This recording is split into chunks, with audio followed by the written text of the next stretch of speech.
Em 1909, o Brasil ainda respirava os primeiros passos do futebol, e no sul do país, algo grande estava prestes a nascer.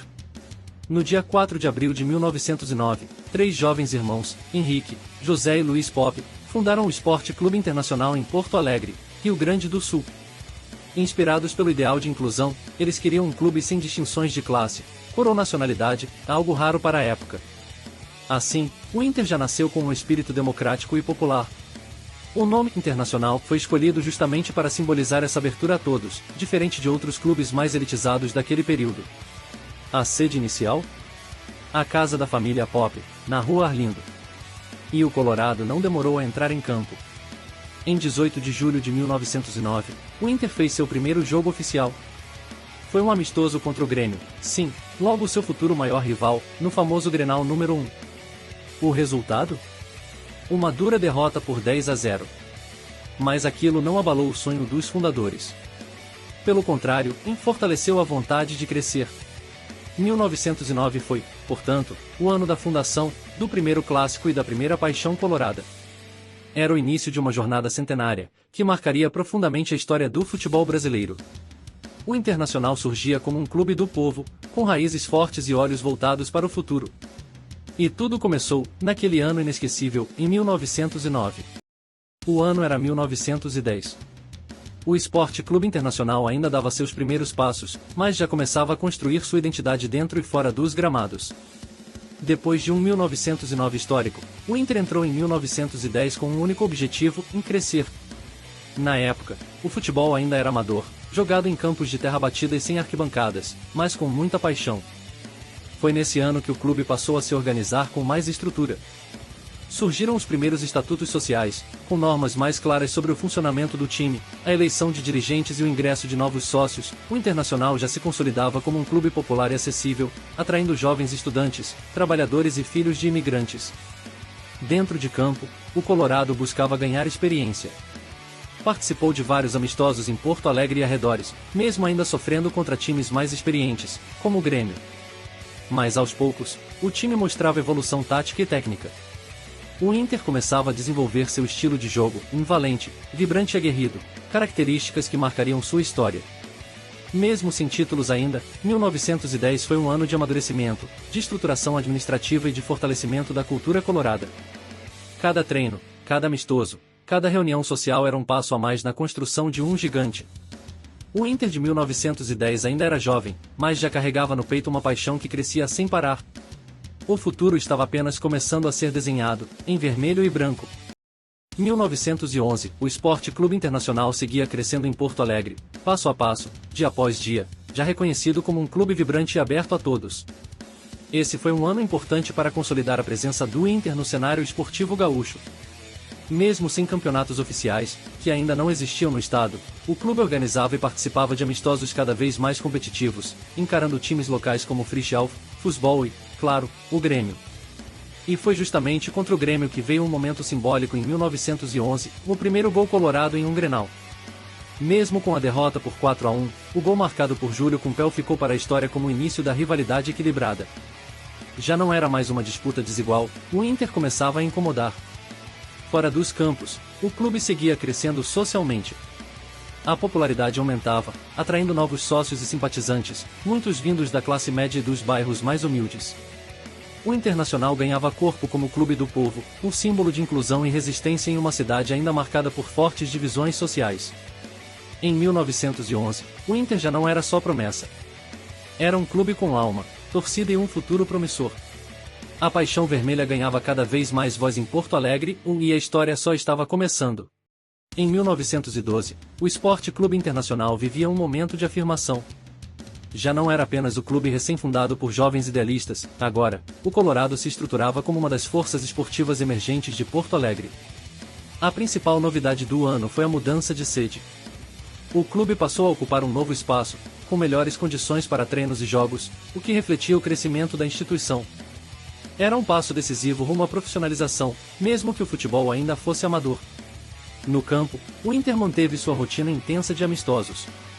Embora ainda não houvesse competições oficiais organizadas pela Federação Gaúcha, os confrontos contra clubes locais, como o Grêmio, o Futebol Porto Alegre e o Mannschaft, movimentavam a cidade. O Colorado já demonstrava entrosamento, organização e raça, um time que não se intimidava diante de ninguém. E se os resultados variavam, uma coisa era certa, a torcida crescia.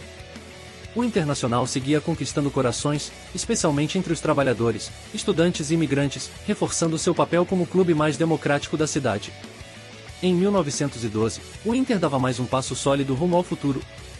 Estrutura melhor, futebol mais competitivo e uma torcida que não parava de crescer. O clube estava se preparando para ser gigante.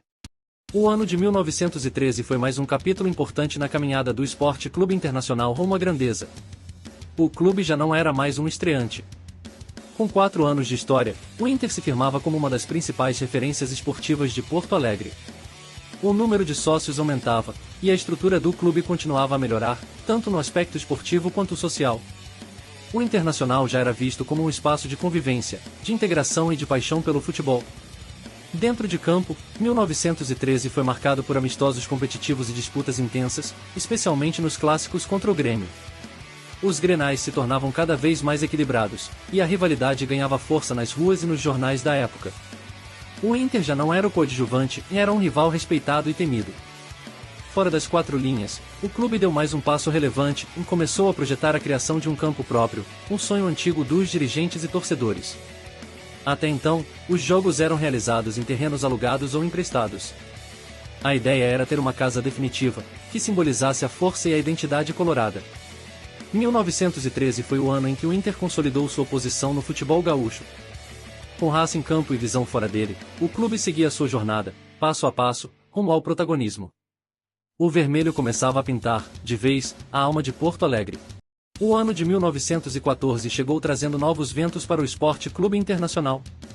Depois de 5 anos de crescimento constante, o clube estava pronto para dar um salto ainda maior. E esse salto veio com um marco histórico, a inauguração do primeiro campo próprio do Inter. Localizado na Chácara dos Eucaliptos, no bairro Menino Deus, o terreno foi alugado e adaptado pelos próprios dirigentes e sócios, em mutirões carregados de paixão. Era simples, modesto, mas significava independência e identidade. Pela primeira vez, o Inter tinha uma casa para chamar de sua. Foi ali, nesse novo palco, que o clube começou a escrever algumas das suas primeiras grandes páginas esportivas. Os amistosos continuaram, com destaque para o Grenal, que já agitava a cidade como o clássico mais esperado. O Inter ainda sofria com a força do Grêmio, mas mostrava cada vez mais resistência, talento e coragem. Enquanto isso, no cenário nacional e internacional, o futebol começava a ganhar novas formas. Clubes se organizavam, surgiam as primeiras tentativas de campeonatos regionais, e o esporte deixava de ser um passatempo da elite para se tornar uma paixão popular. E o Internacional estava à frente desse movimento em Porto Alegre. Com campo próprio, torcida crescente e um sonho cada vez mais real, 1914 foi o ano em que o Inter fincou sua bandeira no coração da cidade. Era o início de uma nova era. O gigante vermelho estava despertando. 1915, o ano que marcou a primeira grande conquista da história do Esporte Clube Internacional. Com o futebol crescendo em popularidade, finalmente foi organizada a primeira edição do Campeonato Citadino de Porto Alegre, o torneio que reunia os principais clubes da capital gaúcha. E o Internacional não apenas participou, ele venceu. Jogando com raça, técnica e muita organização, o Colorado superou seus adversários, inclusive o tradicional Grêmio, e sagrou-se campeão citadino pela primeira vez. Um título que teve gosto de redenção. Afinal, 6 anos antes, o clube havia nascido em meio a desafios e derrotas pesadas. Agora, em 1915, o Inter provava sua força dentro de campo. Esse título foi ainda mais especial porque consolidou o Inter como uma potência local, deixando claro que o futebol em Porto Alegre já não era dominado por um só lado. O povo, que já se identificava com o Colorado, comemorou como nunca. A paixão vermelha crescia nas ruas, nas escolas, nas fábricas e nos estádios. Fora de campo, o clube continuava se estruturando. Com o campo da Chácara dos Eucaliptos servindo como base, o Inter atraía cada vez mais sócios e ganhava respeito institucional.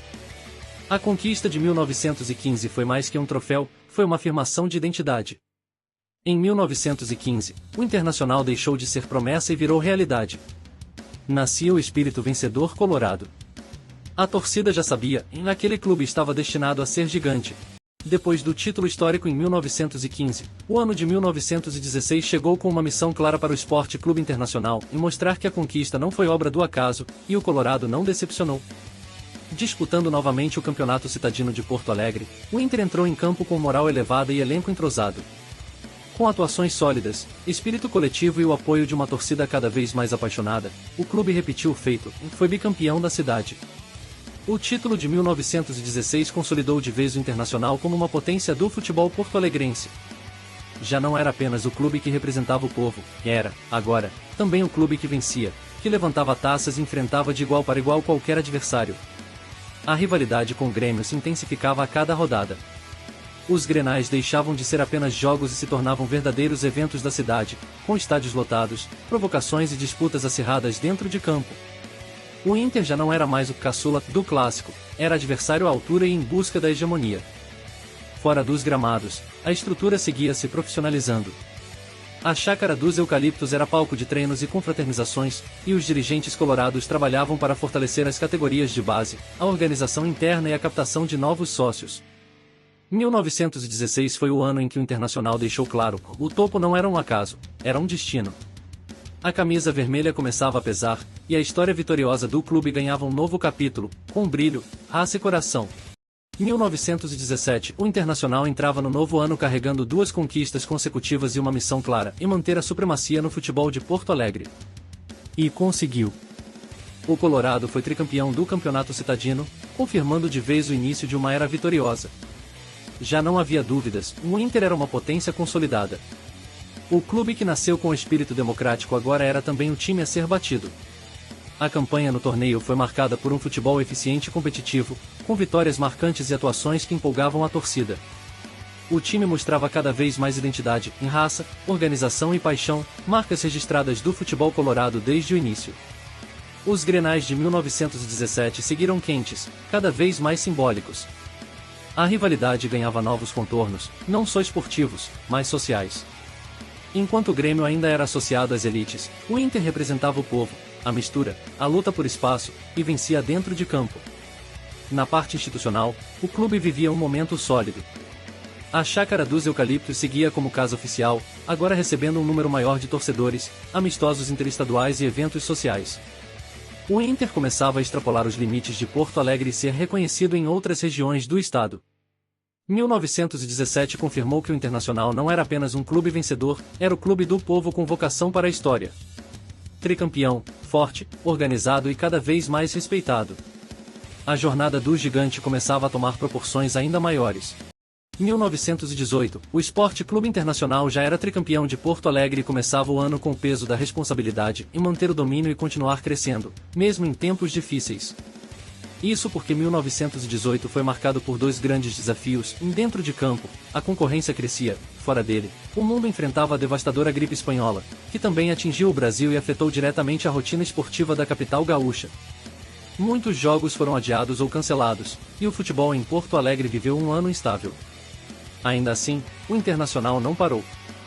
Com treinamentos internos, ações solidárias e muito empenho, o clube conseguiu manter sua estrutura viva, unida e, acima de tudo, fiel à sua essência comunitária. Mesmo com o calendário irregular, o Inter disputou amistosos importantes e manteve a base do time campeão. O entrosamento da equipe era evidente, e a torcida continuava crescendo, agora ainda mais próxima, reconhecendo o esforço do clube em meio às dificuldades do momento. Na esfera administrativa, o Internacional fortaleceu seu corpo diretivo, organizou melhor suas finanças e reforçou o espírito de coletividade entre sócios e torcedores. A força do clube estava não apenas no futebol, mas também na sua gente. 1918 foi um ano de provações, mas também de maturidade. O Inter mostrou que sua grandeza não depende apenas de títulos, mas da capacidade de resistir, unir e seguir firme, mesmo nos momentos mais duros. O gigante aprendia a ser ainda mais forte.